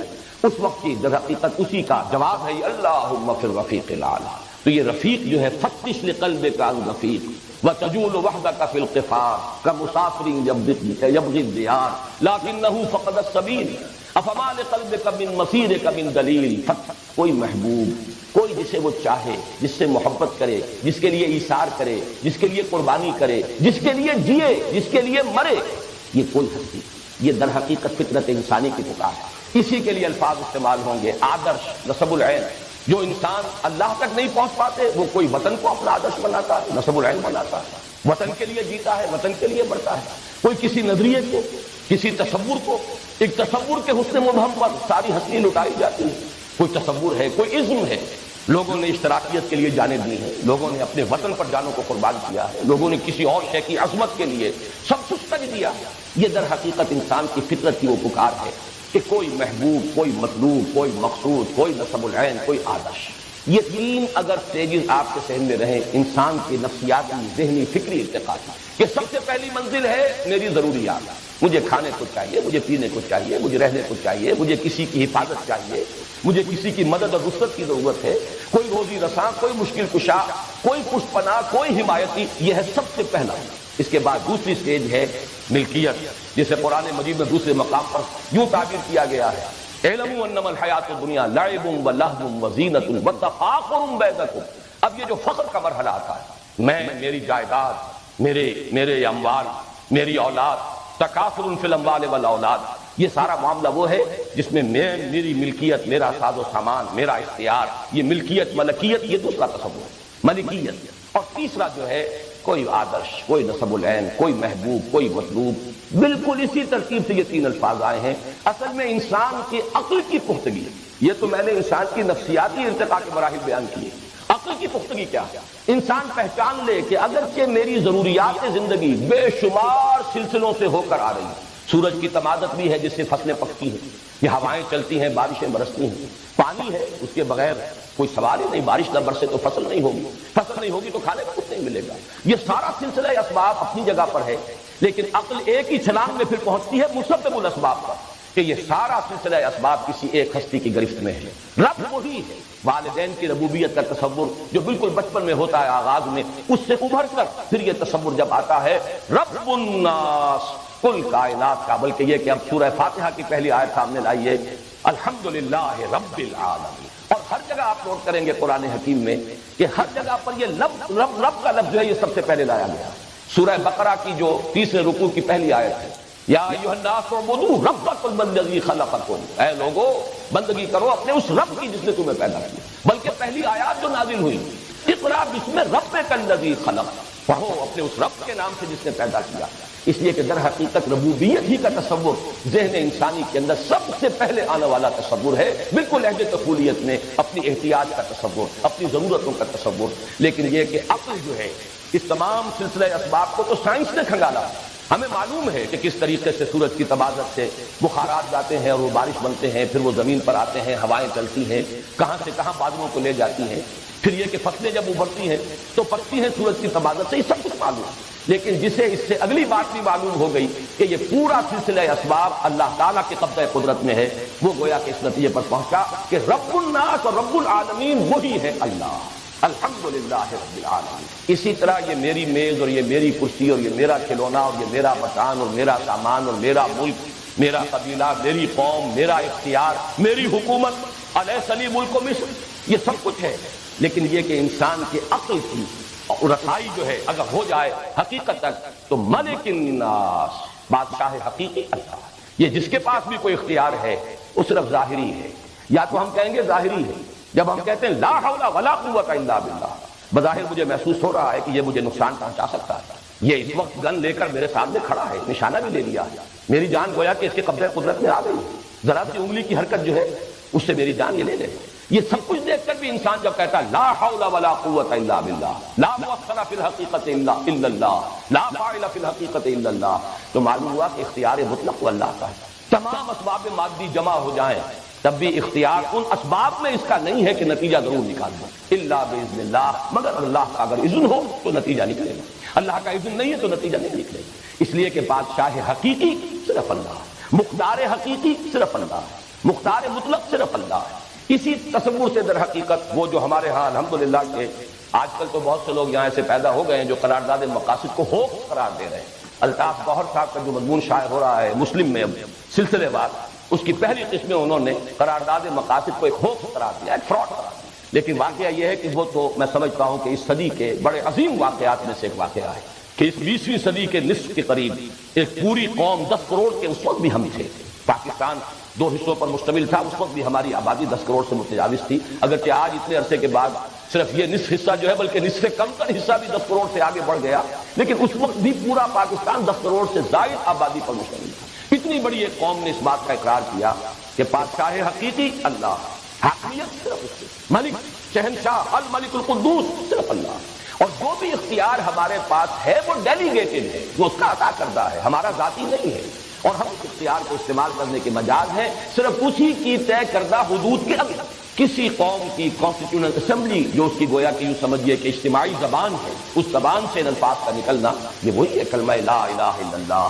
اور وہی ہے در حقیقت یہ دوسرا تصور کہ جو یہاں دیا گیا وہ رب الناس بھی ہے اور ملک الناس، بادشاہ. اسی لفظ کے حوالے سے ہمارے دین کا وہ تصور مستحکم ہوتا ہے کہ یہ مذہب نہیں دین ہے، اس میں علیحدہ نہیں ہے معاملہ حکومت کا اور سیاست کا اور نظام کا. یہ صرف عبادات اور پوجا پاٹ کا اور صرف چند رسومات کا مجموعہ نہیں ہے کہ عقائد اور رسومات ہوں، بلکہ یہ کہ اس کا ایک سیاسی نظام ہے. اسی سیاسی نظام کے لیے عنوان خلافت ہے. انسان کے لیے خلافت ہے، حاکمیت نہیں ہے. انسان کے لیے امانت ہے، ملکیت نہیں ہے. اور میں نے ان دونوں الفاظ کو جوڑ دیا تھا لغوی بحث میں، ملکیت اور ملکیت، حاکمیت اور ملکیت، یہ دونوں لازم و ملزوم ہے، مادہ ایک ہی ہے، مالک یوم الدین بھی ہے، ملک یوم الدین بھی ہے۔ تو در حقیقت اللہ تعالیٰ ہی مالک حقیقی ہے، اللہ تعالیٰ ہی حاکم حقیقی ہے۔ ملک الناس وہ لوگوں کا بادشاہ ہے، مالک حقیقی بھی ملک حقیقی بھی، یعنی انسانوں کے لیے حاکمیت نہیں خلافت ہے، انسانوں کے لیے ملکیت نہیں امانت ہے۔ این امانت چند روزہ دست ماس، در حقیقت مالک ہر شے خدا۔ یہ دوسری بات ہے کہ ہم ملکیت کے اس فریب کے اندر مبتلا ہو جاتے ہیں، وہ جو ہلدی کی گانٹھ مل گئی ہے اور اسے لے کر ہم سمجھتے ہیں کہ پنساری بن گئے ہیں، ہم سمجھتے ہیں میری شے اور میری ملکیت اور میری جائیداد اور میرا مکان اور میرا محل اور میری یہ اور میری وہ، یہ سوائے ایک فریب کے کچھ نہیں۔ این امانت چند روزہ دست ماس، در حقیقت مالک ہر شے خدا۔ اور سروری زیبا فقط اس ذات بے ہمتا کو ہے، حکمراں ہے ایک وہی، باقی بتانے آتا۔ یہ دوسرا لفظ ہوا ملک الناس۔ اب آیا ہے وہ لفظ جس پر تفصیلی بحث میں کر چکا ہوں سورہ اخلاص کے درس میں، الہ الناس، مطلوب حقیقی وہی، معبود حقیقی وہی، محبوب حقیقی وہی، مقصود اصلی وہی، لا مقصود الا اللہ، لا محبوب الا اللہ۔ جینا ہے تو اس کے لیے، مرنا ہے تو اس کے لیے۔ قل ان صلاتی و نسکی و محیای و مماتی للہ رب العالمین۔ جیسے کہ انسان حقیقت میں وہی انسان کہلانے کا مستحق ہے جس کا کوئی نسب العین ہے، جس کا کوئی آدرش ہے، جس کا زندگی میں کوئی مقصد ہے، جو محض زندگی کے لیے، جینے کے لیے نہیں جی رہا بلکہ کسی مقصد کے لیے، نسب العین کے لیے جی رہا ہے۔ اور وہ نسب العین وہ حقیقت میں جب انسان کی عقل اگر وہ پختگی کو پہنچ گئی ہو تو وہ پہچان لے گا کہ مطلوب حقیقی، محبوب حقیقی سوائے اللہ کے کوئی، یہ ہے آخری منزل انسانی فکر کے ارتقاء کی۔ لہذا یہاں اس ترتیب سے لائے قل اعوذ برب الناس۔ علامہ اقبال نے اسی فکر کو مختلف انداز میں بیان کیا ہے، یزدانک من داور ہمت مردانہ۔ یہ کیا اصل میں الفاظ ایسے ہیں کہ جس سے ذرا آدمی چونک بھی جاتا ہے، بات کیا کہی جا رہی ہے۔ آپ کو معلوم ہے کہ کمند جو ہے وہ استعمال کی جاتی تھی فصیل کے اوپر چڑھنے کے لیے۔ انسان پہلے اپنے زور بازو سے کمند کو پھینکتا تھا اوپر، جتنی اونچائی پر جا کر وہ کمند اٹک جائے گی اتنا ہی انسان اب اس کے سہارے سے جا سکتا ہے۔ اگر وہ 20 فٹ تک گئی ہے تو آپ 20 فٹ تک ہی جا سکتے ہیں، آگے تو نہیں جا سکتے۔ اگر آپ کو 40 فٹ تک پہنچا دی ہے تو آپ 40 فٹ تک پہنچ جائیں گے۔ تو پہلے کمند پھینکیے بلند، اور اس کے بعد آپ اس بلندی تک خود پہنچیں گے۔ یہ جو سورہ حج کے اندر فرمایا گیا ضعف الطالب والمطلوب، اگر مطلوب گھٹیا ہے تو طالب بھی گھٹیا ہی رہے گا۔ آدرش پست ہے تو انسانی شخصیت پست رہے گی۔ نسب العین جو ہے وہ بہت ہی نیچے ہے، لو ہے، تو انسانی شخصیت بھی بہت نچلی سطح پر رہے گی۔ آدرش بلند ہے، نسب العین بلند ہے، آپ کا مقصود و مطلوب بلند ہے، تو اب آپ کی اپنی شخصیت کو ترقی حاصل ہوگا اس کے حوالے سے۔ اسی کو کہا گیا ضعف الطالب والمطلوب۔ اگر مطلوب کمزور ہے تو طالب بھی کمزور، مطلوب پست ہے تو طالب بھی پست۔ کسی نے وطن کو بنایا، کسی نے قوم کو بنایا، کسی نے اولاد کو بنایا۔ کتنے ہی لوگ ہیں جو صرف اولاد کے لیے جیتے ہیں، اپنی توانائیاں انویسٹ کر دیتے ہیں صرف اولاد کے لیے، ان کا مقصود و مطلوب اولاد، اس کے سوا کوئی بلند کا نسب العین نہیں۔ کچھ لوگ ہیں جو صرف اپنی ذات، اپنے ہی حسن کا دیوانہ بنا پھرتا ہوں، اپنی ہی حریم ذات کے گرد طواف کرتا رہتا ہے انسان، اپنی ہی خود غرضیاں اور اپنے ہی مفادات اور اپنے ہی لیے کوئی شہرت، اپنے ہی لیے کوئی وجاہت، یہی ان کا مطلوب و مقصود بن جاتا ہے۔ بہرحال پست نسب العین ہوگا، آپ کی اپنی شخصیت بھی پست رہے گی۔ اعلیٰ اور بلند نسب العین ہوگا، آپ کی اپنی شخصیت کو ترقی حاصل ہوگا۔ تو در حقیقت عقل کی پختگی کیا ہے؟ پھر میں نوٹ کر دوبارہ دہرا رہا ہوں اپنی بات کو۔ ایک ہے انسان کا ذہنی اور نفسیاتی ارتقاء۔ ابتدائی تصور احتیاجات اور ضرورت ہے، اس کے بعد تصور ملکیت، ملکیت، اختیار، اور اس سے اوپر مقصود، مطلوب، محبوب۔ اور انسان کے فکر کی پختگی، انسان کی عقل کی جو رسائی ہونی چاہیے حقیقت کبریٰ تک، اس کا مظہر کیا ہے؟ وہی ایک ذات، وہی ذات واحد عبادت کے لائق، زبان اور دل کی شہادت کے لائق، وہی ہے رب، وہی ہے ملک، اور وہی ہے الہ۔ قل اعوذ برب الناس، ملک الناس، الہ الناس۔ یہ تو ہوا مستعاذ بہی۔ اب آئیے مستعاذ من۔ ایک بات اور میں نوٹ کرا دوں، یہ جو سورہ ہے، سورہ اخلاص، سورہ فلق، سورۃ الناس، ان میں آپ نے یہ بات دیکھی ہوگی کہ سورہ اخلاص کی بھی اس کی عظمت کا اصل راز پہلی 2 آیات ہیں۔ بقیہ 2 آیات میں جو مضامین آئے ہیں وہ آپ کو قرآن مجید میں تکرار کے ساتھ ملیں گے۔ لم یلد ولم یولد، لم یتخذ ولدا، یہ آپ کو سورہ بنی اسرائیل میں مل جائے گا۔ اس کی کوئی اولاد نہیں، نہ وہ جنا گیا نہ اس نے جنا، یہ مضمون قرآن مجید میں بتکرار یاد آیا۔ لم یکن لہ کفوا احد، لیس کمثلہ شیء، اس کی سی مثال کسی کوئی اور شے ہے ہی نہیں، وہی بات ہے۔ باقی یہ کہ بار بار جو آتا ہے قرآن مجید میں جہاں سے کہ ہم توحید کی صفات کو اخذ کرتے ہیں وہ وہی مضمون ہے، لم یکن لہ کفوا احد۔ البتہ ابتدائی 2 آیات جو ہیں قل هو اللہ احد، اس لیے کہ یہ لفظ ایک صفت کے طور پر قرآن مجید میں ویسے بھی عربی زبان میں اس کا استعمال ہے ہی نہیں. عام طور پر اس کا استعمال ہوتا ہے نفی میں، کوئی گھر میں کوئی نہیں، کوئی بھی نہیں. لا یشرک فی حکمہ احد، اللہ اپنے حکم میں اپنے اختیار میں کسی کو شریک نہیں کرتا، صرف نفی کے لیے. مثبت طور پر ایک صفت کے طور پر یہ عربی زبان میں مستعمل نہیں ہے سوائے اللہ کی ذات کے. خود قرآن حکیم میں بھی صرف اسی مقام پر آیا ہے قل هو اللہ احد. اور اللہ الصمد، یہ تو میں پہلے عرض کر چکا ہوں کہ الصمد کا لفظ تو قرآن مجید میں آیا ہی صرف ایک بار. ان دونوں میں اصل عظمت کا راز پنہا ہے سورہ اخلاص کا، اور وہ میں تفصیل سے سورہ اخلاص کے ذمہ عرض کر چکا ہوں. اس طرح سورہ فلق میں پہلی 2 آیتیں ہی ہیں اصل میں اس کی عظمت والی، باقی یہ کہ بقیہ تینوں آیتیں من شر ما خلق کی شرح ہے. اس لیے کہ اور جو بھی کچھ ہے، کوئی حسد کرنے والا ہے، کوئی رات کی تاریکی کے اندر نقصان پہنچانے والا ہے، کوئی کسی اور اعتبار سے نقصان پہنچانے والا ہے، من شر ما خلق بات پوری ہو چکی. بقیہ تینوں آیات کے اندر اس کی شرح من شر نفاثات و من شر غاسق و من شر حاسد.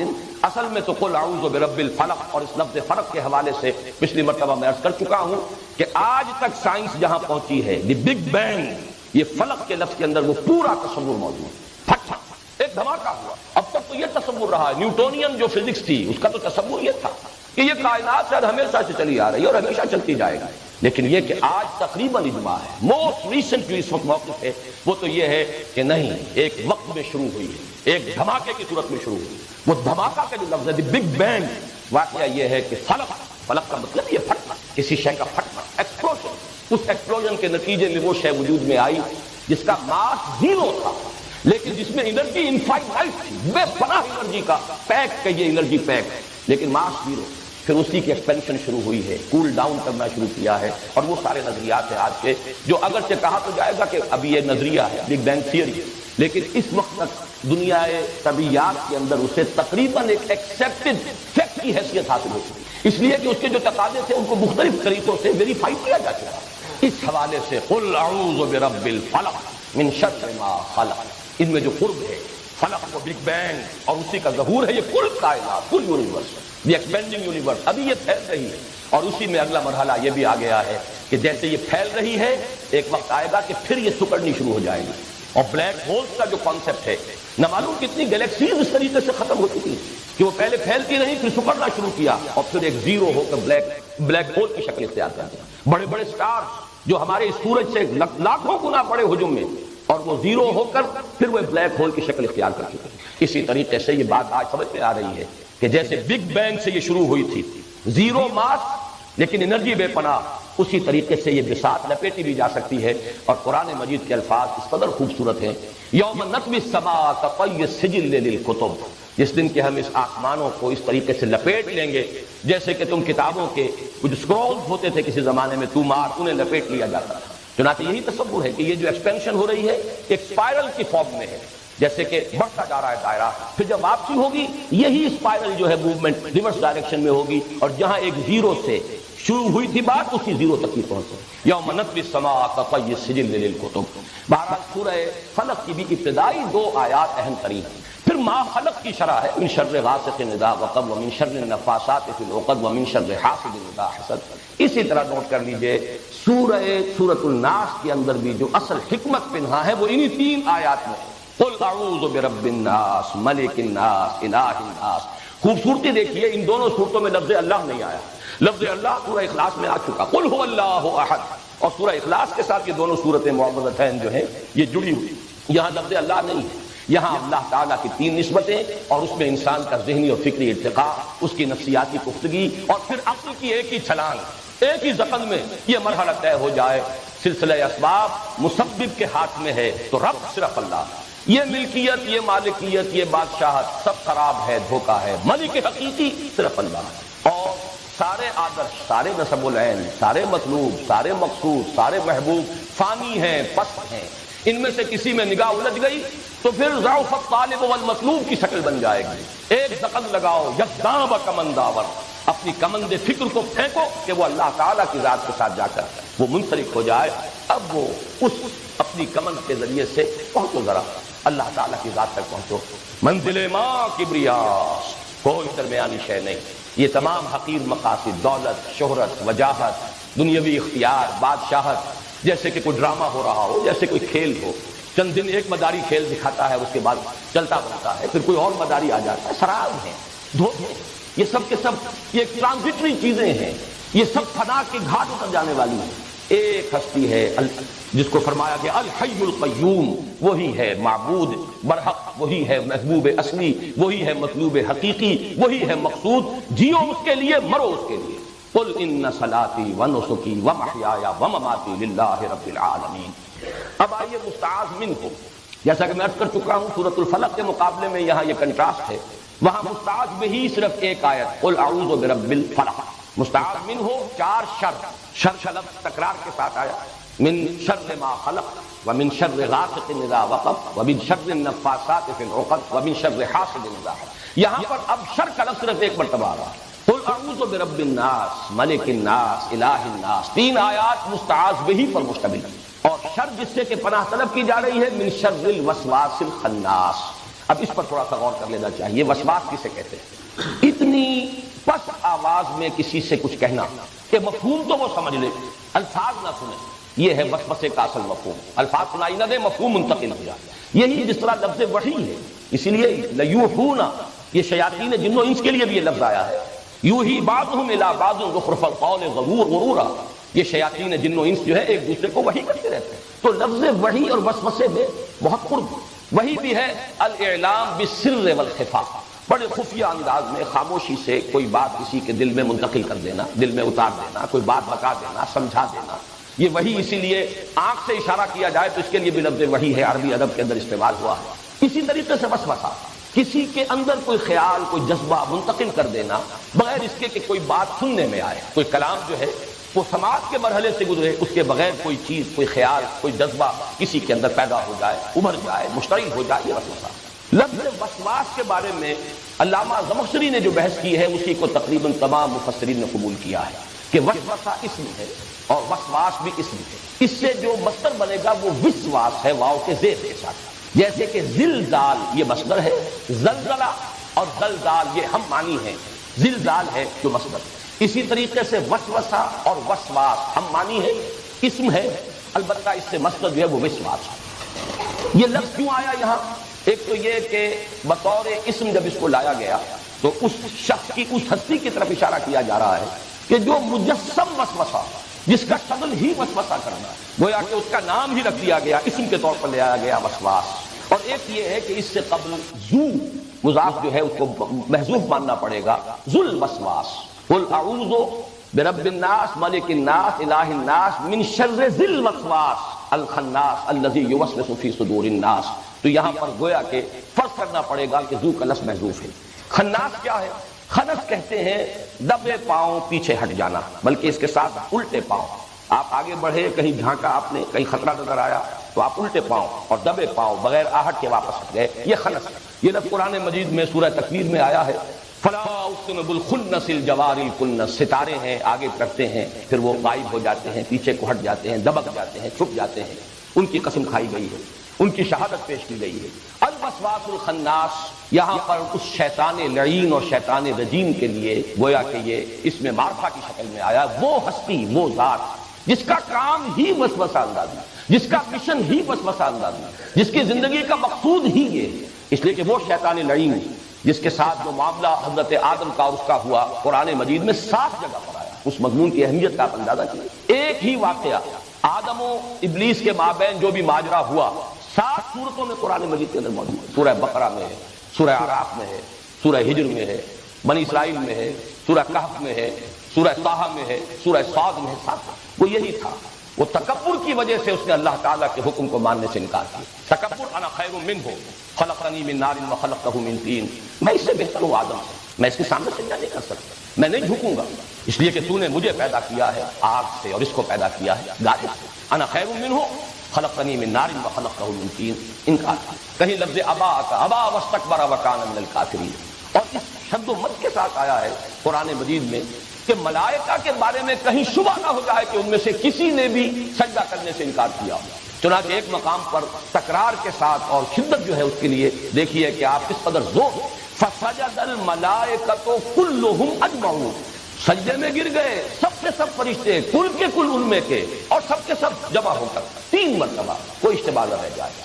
ہاں وہ ایک جنات میں سے، اس میں بھی چونکہ اشتباہ ہو جاتا ہے، بقیہ 6 مقامات پر اشتباہ ہو جاتا ہے کہ کہیں یہ بھی کوئی فرشتوں میں سے تو نہیں تھا، بتا دیا گیا کان من الجن ففسق عن امر ربی۔ سورہ کہف میں اس وسوسے کو بھی ختم کر دیا گیا، بات واضح کر دی گئی وہ جنات، لیکن اپنے علم، اپنے تقوی، اپنی نیکی، اپنے زہد، اپنی عبادت گزاری، اس کی وجہ سے وہ ملائکہ کے زمرے میں شامل ہو گیا تھا، شریک تھا، اس کا قرب حاصل تھا۔ ویسے بھی چونکہ ملائکہ کا مادہ تخلیق ہے نور، اور جنات کا مادہ تخلیق ہے نار، اور یہ نار اور نور میں بڑا فرق ہے۔ آگ کے اندر روشنی ہے، یہ دونوں ہی چیزیں تو بیک وقت ہمیں سورج سے مل رہی ہیں، حرارت بھی مل رہی ہے اور ہمیں روشنی بھی مل رہی ہے، یہ ریڈیشن جو ہے اس کے دونوں چیزیں موجود ہیں، تو ان میں قرب بھی ہے۔ اس قرب کی وجہ سے بھی ہمارا معاملہ، چونکہ ہمارا مادہ تخلیق مٹی ہے، ہم اس عالم ارضی سے ہمارا حیولہ تیار ہوا ہے، اگرچہ اس میں پھر وہ روح پھونکی ہے اللہ نے، جس کی عظمت کا عالم یہ ہے کہ اسے اللہ اپنی ذات کی طرف منسوب کرتا ہے، وَنَفَخْتُ فِيهِ مِن رُوحِي، پھونک دیا میں نے اس میں اپنی روح میں۔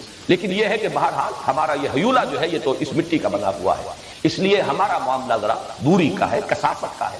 البتہ جنات جو ہے جو آگ سے بنائے گئے، من مارج من نار، اور قرآن مجید سے یہ بھی ثابت ہے کہ وہ اپنی تخلیق میں ہم سے متقدم ہے، ہم سے پہلے بنائے گئے۔ وَالْجَانَّ خَلَقْنَاهُ مِن قَبْلُ مِن نَارِ السَّمُومِ، یہ آدم کی تخلیق سے پہلے ہم نے جنات کو پیدا کر دیا تھا آگ کی لپٹ سے۔ اس اعتبار سے نوٹ کیجئے کہ ان جنات میں سے ایک جن عزازیل وہ ہے کہ جو اپنے علم اور اپنے اس تقوی اور اپنے زہد اور اپنی عبادت گزاری کی بنا پر ملائکہ کا قرب حاصل کر چکا تھا، انہی کے ساتھ سمجھا جا رہا تھا، اس نے وہ اپنے استکبار کی بنا پر اس نے انکار کیا، اور پھر جب اللہ تعالیٰ نے اس کی بنا پر اسے دھتکارا، فَاخْرُجْ مِنْهَا فَإِنَّكَ رَجِيمٌ، اب تم نکل جاؤ، ہماری رحمت کے تم مستحق نہیں رہے، تو اس نے ایک درخواست کی، فَأَنظِرْنِي إِلَىٰ يَوْمِ يُبْعَثُونَ، تو اے اللہ مجھے اب تم مہلت دے اس دن تک کے لیے جس دن کے یہ سب کے سب دوبارہ اٹھائے جائیں گے، تمام انسان دوبارہ زندہ کیے جائیں گے، اور میں یہ ثابت کر دوں گا کہ ان میں سے اکثریت، اس آدم کی اولاد، آدم کی نسل کی اکثریت تیرے شکر گزار نہیں ہوں گے،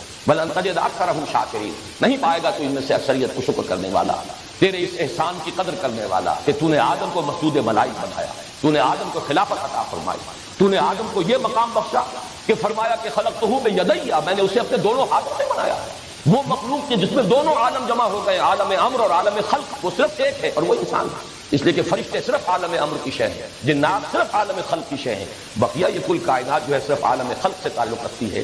صرف ایک ہستی ہے مخلوقات میں سے جس میں یہ دونوں عالم جمع ہوئے، اس لیے کہ ہمارا یہ حیولہ عالم خلق سے تعلق رکھتا ہے، خاک سے بنا ہے، لیکن ہماری روح وہ کہیں اور کی شے ہے، انا للہ و انا الیہ راجعون، کہیں اور سے آئی ہے، اس عالم سفلی سے اس کا کوئی تعلق نہیں ہے، اس کا تعلق اس عالم علوی سے۔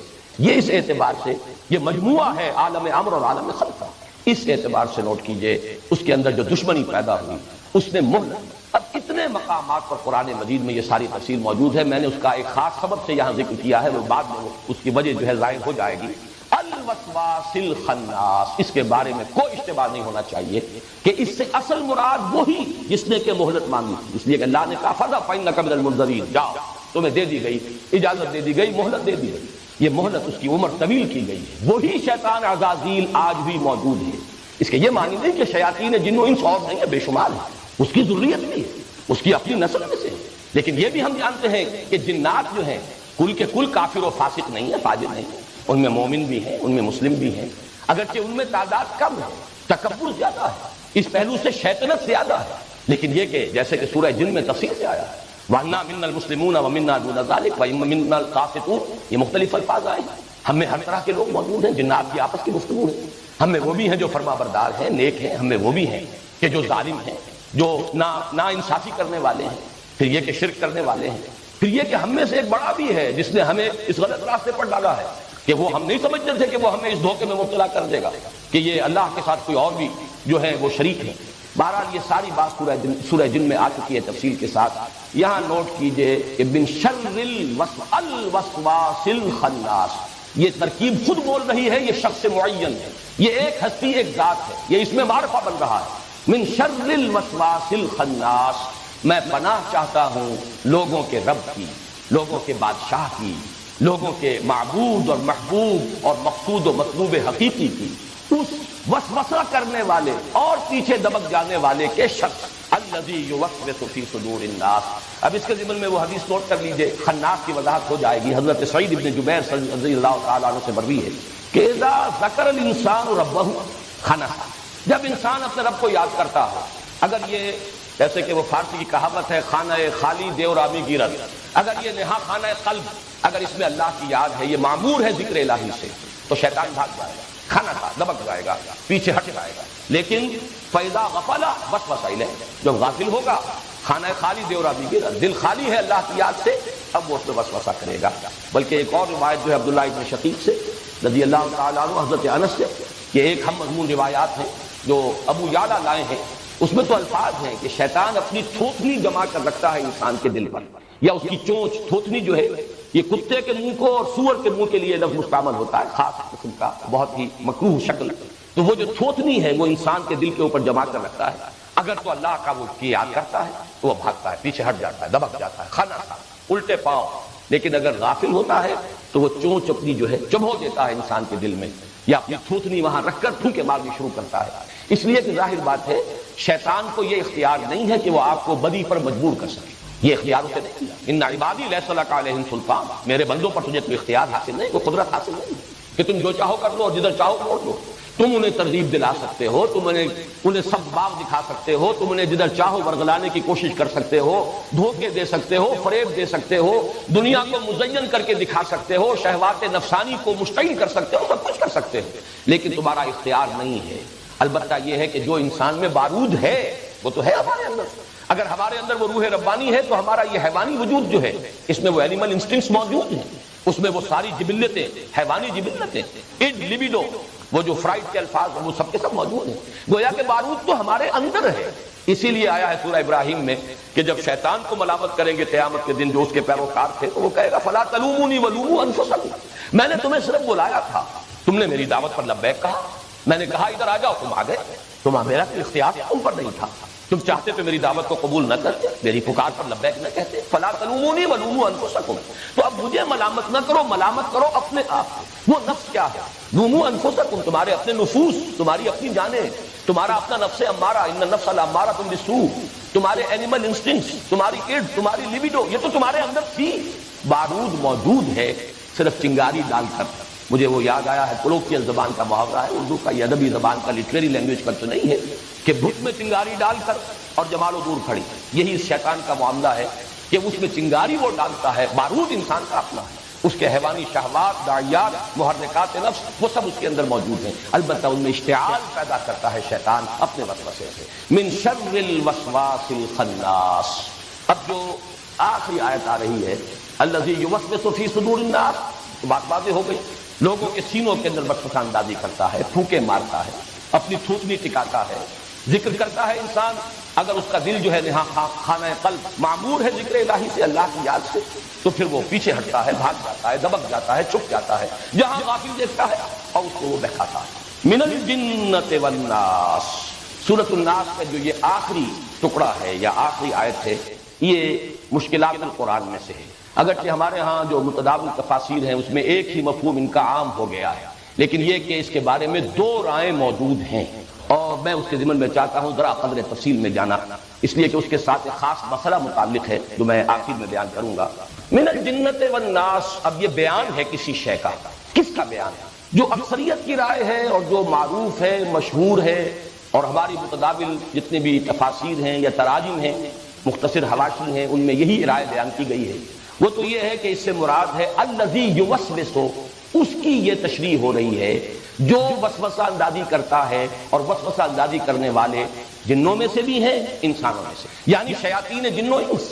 شیاطین جن و انس کا ثبوت قرآن مجید کے اندر موجود ہے، سورہ انعام میں فرمایا وَكَذَلِكَ جَعَلْنَا لِكُلِّ نَبِيٍّ عَدُوًّا شَيَاطِينَ الْإِنسِ وَالْجِنِّ يُوحِي بَعْضُهُمْ إِلَىٰ بَعْضٍ زُخْرُفَ الْقَوْلِ غُرُورًا۔ اسی طرح ہم نے ہر نبی کے لیے دشمن بنا کر کھڑے کر دیے شیاطین، انسانوں میں سے بھی جنوں میں سے بھی، اور یہ شیاطین جن و انس ان کا گٹھ جوڑ ہے، یہ در حقیقت انسانوں کو گمراہ کرنے کے لیے، وسوسہ اندازی کرنے کے لیے آپس میں تعاون کرتے ہیں، ایک دوسرے کو وحی کرتے ہیں. یہاں وہ لفظ وحی بھی آ گیا وسوسے کے لیے.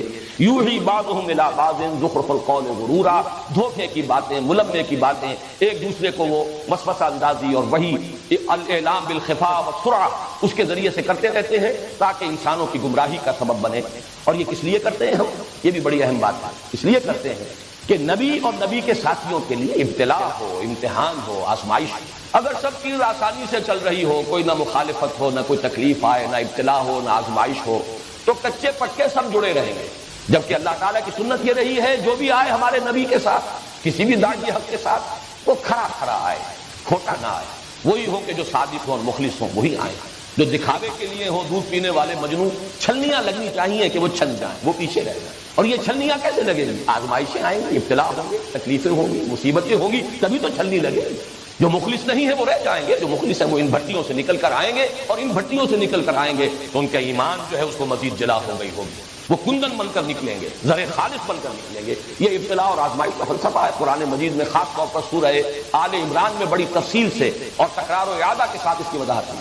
اب یہ کیسے ہوں گے؟ ابتلائیں کیسے آئے، آزمائشیں کیسے آئیں؟ جب تک کہ مخالفین نہ ہو، ابو جہل نہ ہو، تو کیسے ٹیسٹ ہوگا کہ کس قدر ثابت قدم ہے سمیہ رضی اللہ تعالی عنہ؟ کیسے امتحان ہوگا، کیسے ظاہر ہوگا؟ کتنے ثابت قدم ہے یاسر رضی اللہ تعالی عنہ؟ امیہ ابن خلف نہ ہو تو کیسے پتہ چلے گا؟ کتنی استقامت ہے بلال کے اندر، کتنی ہمت ہے، کتنا صبر ہے، کتنا ثبات ہے. اس لیے ہم کو خود ہی ہر نبی کے لیے اٹھاتے رہے ہیں دشمن بنا کر شیاطین جن و انس کو، جن کا گٹھ جوڑ ہوتا ہے، جو مخالفت کرتے ہیں، تاکہ اس مخالفت سے جو آزمائشوں کا، ابتلاءات کا سلسلہ ہو وہ چھلنی بن جائے اور اس میں دودھ کا دودھ، پانی کا پانی جدا ہو جائے. حتیٰ یمیز الخبیث من الطیب، جو پاک ہے وہ علیحدہ ہو جائے اور جو ناپاک ہے وہ علیحدہ ہو جائے. جو مخلصین ہیں وہ علیحدہ ہو جائیں اور جو منافقین ہیں یا جھوٹ موٹ کے ضعفاء ایسے ہی کسی جذباتی سے کسی تحریک کے تحت آگے آ گئے تھے، ان میں استقامت نہیں تھی، ان میں کوئی فیصلہ نہیں تھا، کوئی عزیمت نہیں تھی، وہ علیحدہ. یہ لفظ شیاطین جن و انس قرآن مجید میں آیا ہے، اس میں کوئی شک نہیں کہ جنات میں بھی وہ قوتیں موجود ہیں بدی کی طرف لانے والی، اور انسانوں میں. لیکن ایک رائے تو جیسا کہ میں نے عرض کیا کہ اس پہ کوئی اعتراض نہیں ہو سکتا، بات بالکل واضح ہے. قرآن مجید میں چونکہ اس کی نظیر موجود ہے شیاطین جن و انس، لہذا یہ سمجھنا کہ من الجنت والناس آخری آیت جو ہے یہ در حقیقت تشریح کر رہی ہے الذی یوسوس، اس کا جو فاعل ہے وسوسہ کرنے والا، کون؟ جنات میں سے بھی، انسانوں میں سے. یہ تفسیر تو وہ ہے جو متداول ہے، معروف ہے، عام ہے، مقبول ہے. لیکن یہ کہ میرے ذہن میں اس پر کوئی اشکال تھا اور اس کی وجہ سے پھر مجھے تحقیق کرنی پڑی، تو میں اپنی اس تحقیق کا جو حاصل ہے آپ کے سامنے رکھ رہا ہوں. اور وہ دوسری رائے جو ہے چونکہ میرا ذاتی رجحان اس کی طرف ہے، اسی لیے میں اس کو وضاحت کے ساتھ آپ کے سامنے رکھوں گا. دوسری رائے یہ ہے کہ الناس ہی کی شرح ہو رہی ہے. یہ الذی یوسوس فی صدور الناس، وہ جو وسوسہ اندازی کرتا ہے لوگوں کے سینوں میں. اور یہ لوگ کون ہیں؟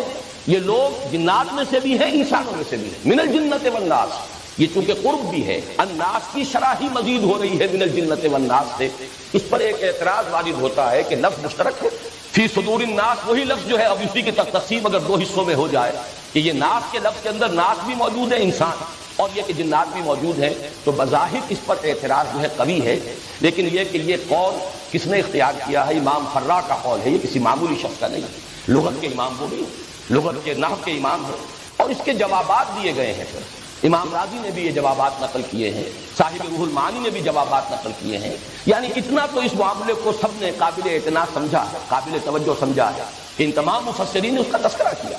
بدقسمتی سے ہمارے ہاں جو لوگ صرف اردو تفاسیر پڑھنے کے عادی ہو گئے ہیں، اب ظاہر بات ہے کہ ان کے سامنے وہی چیزیں آتی ہیں کہ جو ہمارے اس دور کے جو مفسرین ہیں، جو انہوں نے ترجیح جو جس شے کو دی قبول کر لیا وہ عام ہو گئی. دوسری شے ایسے محسوس ہوتا ہے کہ جیسے سرے سے اس کا وجود ممکن ہی نہیں، جس کی ایک بڑی مثال میں بارہا دیکھا رہا ہوں کہ جہاں سورہ بقرہ میں جہاں احکام صوم آئے ہیں، اس کے ضمن میں ایک رائے جو ہے وہ بار بار آتی رہی کہ وہ دونوں آیات جو ہے در حقیقت پہلے بھی آیا اور اس کے بعد بھی آیا، دونوں احکام آئے، دونوں میں کچھ رعایتیں بھی آئیں، تو سمجھا یہ گیا کہ وہ صوم رمضان سے متعلق ہے. مجھے اشکال تھا اپنے زمانے طالب علمی سے، میڈیکل کالج میں پڑھتا تھا، تب بھی یہ طبیعت کو بات قبول نہیں ہو رہی تھی کہ ایسی تکرار، رمضان کا ذکر بعد میں آ رہا ہے، شہر رمضان الذی انزل فیہ القرآن، لیکن یہ کہ اس سے پہلے جو صوم کا ذکر ہو رہا ہے اور لفظ معدودات گنتی کے چند دن، یہ صوم رمضان سے متعلق نہیں ہو سکتا. لغت میں بھی معدودات جو ہے وہ جمع قلت ہے، زیادہ سے زیادہ 9 پر اس کا اطلاق ہو سکتا ہے، جبکہ رمضان مبارک کے تو کم سے کم روزے 29 ہوں گے، اگر 30 نہیں تو 29 تو ہوں۔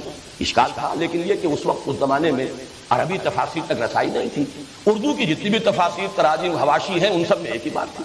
اتفاق کی بات یہ ہے کہ جماعت اسلامی ہند کا ایک رسالہ نکلتا تھا، ماہنامہ، مجھے نہیں معلوم اب بھی جاری ہے یعنی زندگی، اس میں سید عروج قادری صاحب کا ایک مضمون شائع ہوا، اس مضمون میں تنقید تھی مولانا انور شاہ کاشمیری رحمۃ اللہ علیہ پر، کہ بڑی ہلکی بات کہہ دی ہے مولانا انور شاہ کاشمیری رحمۃ اللہ علیہ نے، اور انہوں نے یہ کہہ دیا کہ یہ جو پہلا حکم ہے کتب علیکم الصیام کما کتب علی الذین من قبلکم لعلکم تتقون ایاما معدودات، یہ صوم رمضان سے متعلق نہیں ہے، بلکہ رمضان کے روزوں کی فرضیت سے قبل حضور نے حکم دیا تھا ہر مہینے میں 3 روزے رکھنے کا، یہ آج اس سے متعلق ہے۔ تو میرے لیے تو یوں سمجھیے کہ متفق گردید رائے بو علی بارائے من، مجھے جب یہ معلوم ہوا کہ یہ مولانا انور شاہ کاشمیری رحمۃ اللہ علیہ کی رائے ہے، اور میرے لیے تو کسی طرح کے شک و شبے کی اشتباہی گنجائش نہیں، مجھے تو اطمینان حاصل ہو گیا کہ جو مجھے اشکال ہو رہا تھا وہ صحیح ہے۔ بعد میں جب میں نے دیکھا تو معلوم ہوا کہ سلف میں تو یہ قول کثرت سے موجود ہے، لیکن ہوتے ہوتے بس جیسا کہ میں نے عرض کیا نا کہ اردو تفاسیر کے اندر تو اکثر و بیشتر حضرات نے جو بھی کچھ چند چیزیں متاخرین کی ہیں وہ سامنے رکھی ہیں، اور اسی سے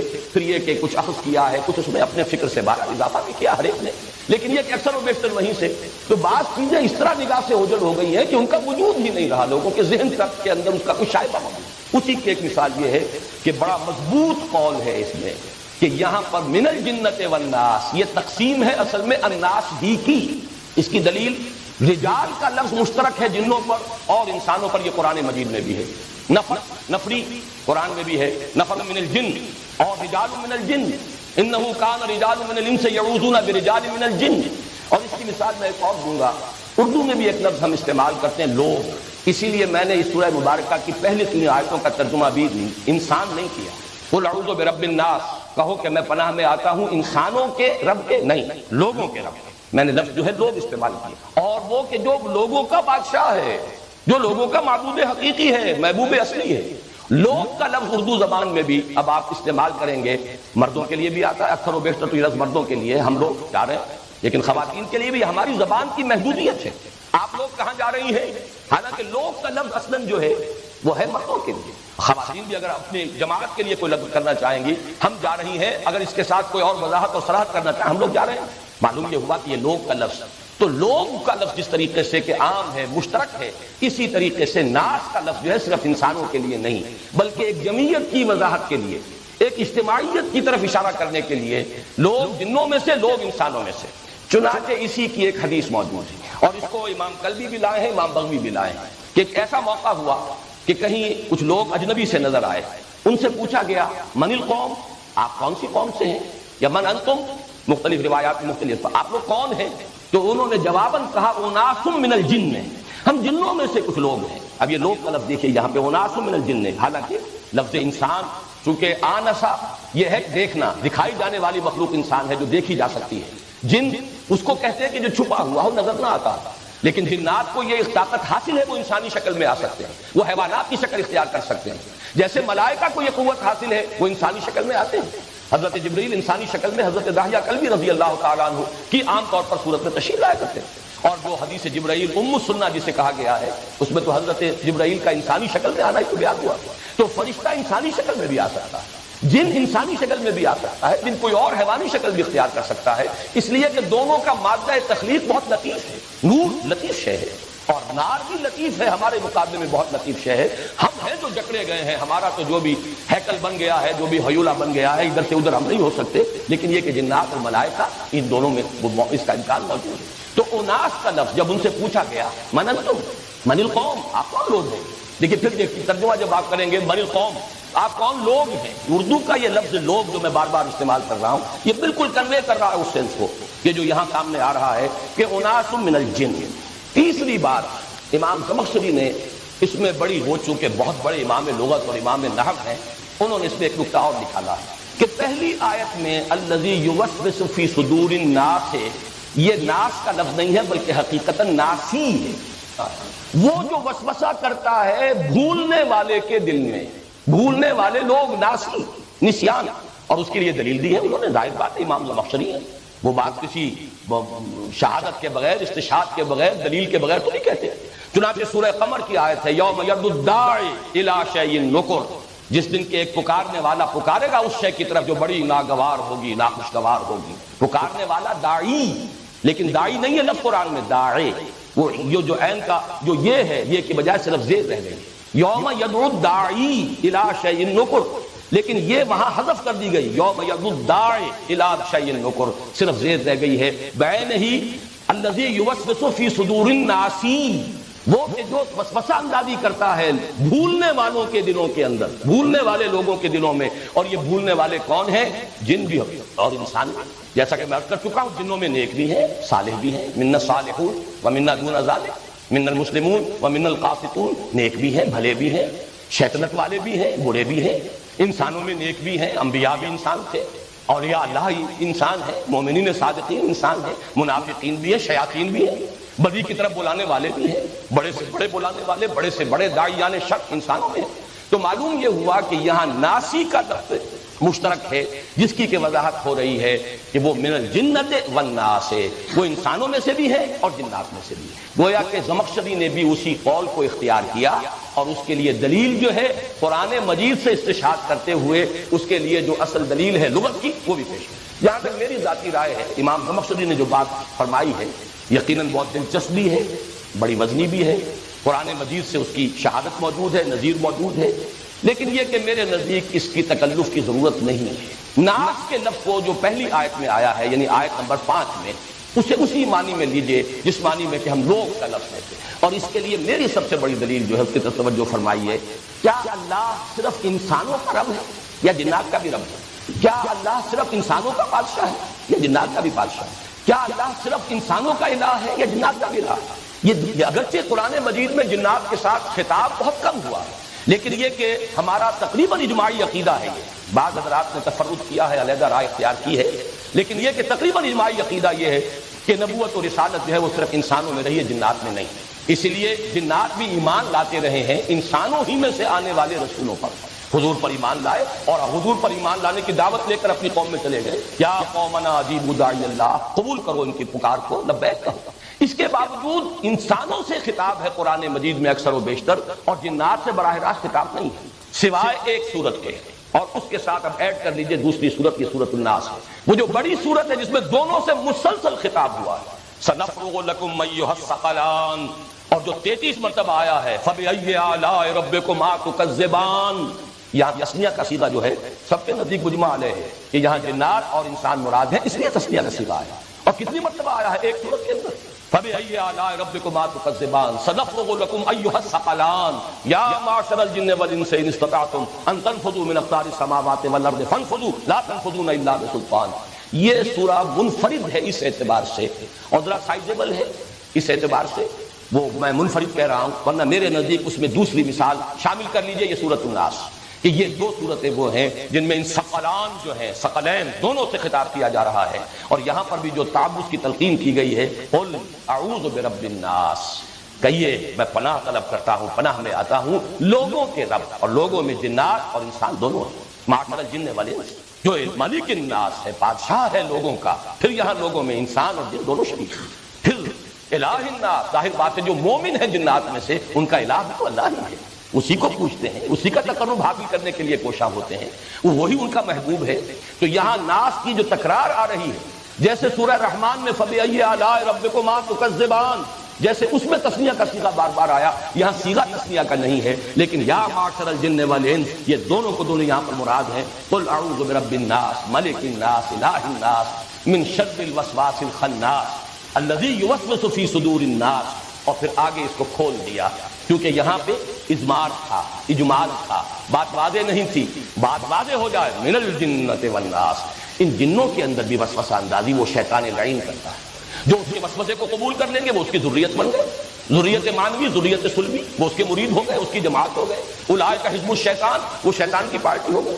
اس میں جو اب عرض کرنا چاہتا تھا کہ اس میں مولانا اصلاحی صاحب کے بارے میں افسوس کے ساتھ عرض کر رہا ہوں، پوری ویسے تفسیر کے اندر کہیں یہ بات انہوں نے نہیں کہی، لیکن آخر میں سورۃ الناس میں آ کر یہ بات لکھ گئے ہیں. میں نہیں کہہ سکتا روا روی میں یا ان کی مستقل سوچی سمجھی رائے ہے کہ وہ شیطان جو تھا جس سے کوئی انکاؤنٹر ہوا تھا حضرت آدم کا، وہ شیطان کوئی ہمیشہ رہنے والی شے نہیں ہے کہ وہ اب بھی موجود ہو، وہ ختم ہوا، صرف اس کی ذریت مانوی، وہ شیطان زندہ نہیں.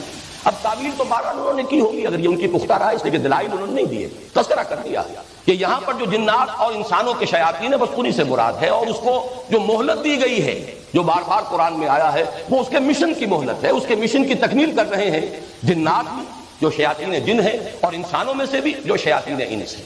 یہ بات جو ہے یہ ان کی تعویل اس درجے تو آ گئی، لیکن یہ کہ اس پر کوئی محکم رائے، ان کا استدلال اجماعی رائے، پوری امت کی رائے کہ وہ جو ہے اس کو جو مہلت دی گئی ہے وہ مستقل ہے، وہ دائم ہے، قیامت تک کے لیے۔ فانظرنی الی یوم یبعثون، اب یوم یبعثون تک تو غور کیجئے، صرف یہ بھی نہیں کہا مشن تو ختم ہو جائے گا قیامت پر، جب قیامت آ گئی ایک دفعہ پر ہلاکت اور بربادی آ گئی تو مشن تو ختم ہو گیا۔ یوم یبعثون، اس دن تک مجھے مہلت دے جس دن کے یہ سب کے سب اٹھائے جائیں گے دوبارہ، بعث بعد الموت والا دن۔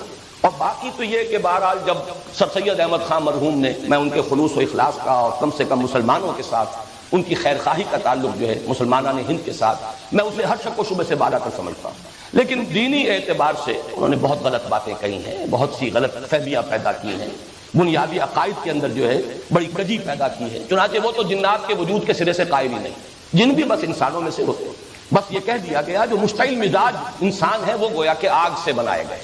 ایک انسان وہ ہے جو عقل کی بات کرتا ہے، عقل کی بات سنتا ہے، سمجھتا ہے، وہ حلیم الطبع ہے، معقول آدمی ہے، عاقل آدمی ہے۔ ایک مشتعل مزاج، اکھڑ جھگڑالو لڑنے والا، بس وہ مشتعل مزاج، اور اس کو استعارتاً کہہ دیا گیا ہے، جیسے کہہ دیا جائے کہ کوئی شخص غصے میں آگ ببولا ہو گیا تو وہ آگ تو نہیں ہو جاتا، یہ تو محاورہ ہے۔ اسی طریقے سے وہ آگ سے بنائے گئے، بس یہ تعبیر ان کی ہے، ورنہ جنات کا کوئی وجود نہیں۔ وہ تو خیر فرشتوں کے وجود کے بھی قائل نہیں، وہی مانا کہ ان کا کوئی مشخص وجود ہے، کوئی پرسونیفائڈ ایگزسٹنس کے سر سید احمد خان قائل نہیں، فورسز آف دی نیچر کو کہتے ہیں بس یہ فرشتے، لیکن ان کا معاملہ تو بہت دور کا ہے۔ لیکن یہ کہ یہ آراء جو آئی ہیں، میں نے تو بارہا کہا ہے، چھلنی وہی ہے جس میں سے چھل چھل کر یہ چیزیں آئی ہیں۔ اعتزال جدید جو تھا، سائنٹیفک ریشنلزم کا جو دور ہے، اور وہ سائنٹیفک ریشنلزم کے جو نیوٹونین سائنس کے اوپر بیسڈ ہے، جس کا دور ختم ہو چکا سائنس کے اپنے میدان میں، اب آئنسٹائن ایرا ہے جو تصوف بن چکا ہے، اب تو انرجی اور میٹر کی سنویت ختم ہو چکی ہے۔ انرجی اور میٹر ایک ہی شے ہے، یہ دو علیحدہ کموڈیٹیز نہیں ہیں، ان کا کوئی علیحدہ تشخص موجود نہیں ہے، جدا ایک ہی شے ہے۔ لیکن یہ کہ وہ نیوٹونین ایرا جب تک تھا، اور سر سید کا تو آپ کو معلوم ہے کہ انتقال ہو گیا ہے 1897 میں، جبکہ سب سے پہلا پیپر جو پیش کیا ہے آئنسٹائن نے وہ 1905 کا ہے، اسپیشل ریلیٹیوٹی، اور اس کے بعد وہ 1915 میں جا کر کہیں جنرل ریلیٹیوٹی کا اس کو نظریہ جو ہے پورے طور سے سامنے آیا۔ اس اعتبار سے سر سید مرحوم، میں نے پہلے بھی عرض کیا ہے بارہا، مجھے ان سے ہمدردی ہے کہ وہ اس دور میں تھے، ایک تو انگریز نیا نیا آیا تھا، فاتح تھا، مفلوع قوم کے اندر مرعوبیت ہوتی ہے فطری طور پر، تازہ تازہ زخم تھا، مسلمانوں نے ہند نے اٹھایا تھا، تو ایک مرعوب ذہنیت تھی جس کا کہ اظہار ہوا ہے سر سید کے فکر میں۔ دوسرے یہ کہ سائنس تو بالکل نئی شے تھی، معلوم ہوتا تھا کہ یہ تو وہی آسمانی کی طرح قطعی ہے، یقینی ہے، اس میں کہیں شک و شبے کی گنجائش نہیں ہے۔